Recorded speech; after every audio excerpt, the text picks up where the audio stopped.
দেশের বাজারে স্বর্ণের দাম আরেক দফা বাড়ানো হয়েছে।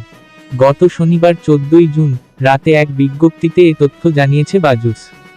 বিজ্ঞপ্তিতে বাজুস জানায়, স্থানীয় বাজারে তেজাবি সোনার মূল্য বেড়েছে। ফলে সার্বিক পরিস্থিতি বিবেচনায় সোনার নতুন দাম নির্ধারণ করা হয়েছে। নতুন দাম অনুযায়ী সনাতন এক ভরি সোনার দাম 1,18,168 টাকা বর্তমান। পূর্বে ছিল 1,16,640 টাকা। এক ভরিতে দাম বেড়েছে 1,528 টাকা। 18 ক্যারেট এক ভরি সোনার দাম 1,42,802 টাকা বর্তমান। পূর্বে ছিল 1,40,994 টাকা। এক ভরিতে দাম বেড়েছে 1,808 টাকা।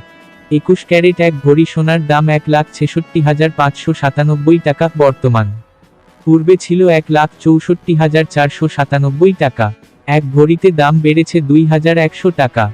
22 ক্যারেট এক ভরি সোনার দাম 1,74,528 টাকা বর্তমান। পূর্বে ছিল 1,72,336 টাকা। এক ভরিতে দাম বেড়েছে 2,192 টাকা। সোনার দাম বাড়ানো হলেও দেশের বাজারে অপরিবর্তিত রয়েছে রূপার দাম।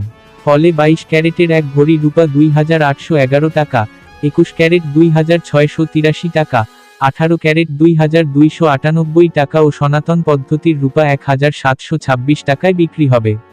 বিনিয়োগ: সোনা একটি জনপ্রিয় বিনিয়োগ মাধ্যম। এটি একটি স্থিতিশীল এবং মূল্যবান সম্পদ যা সময়ের সাথে সাথে মূল্য বাড়তে পারে। ভিডিওটি ভালো লাগলে সাবস্ক্রাইব করে পাশে থাকবেন। ধন্যবাদ।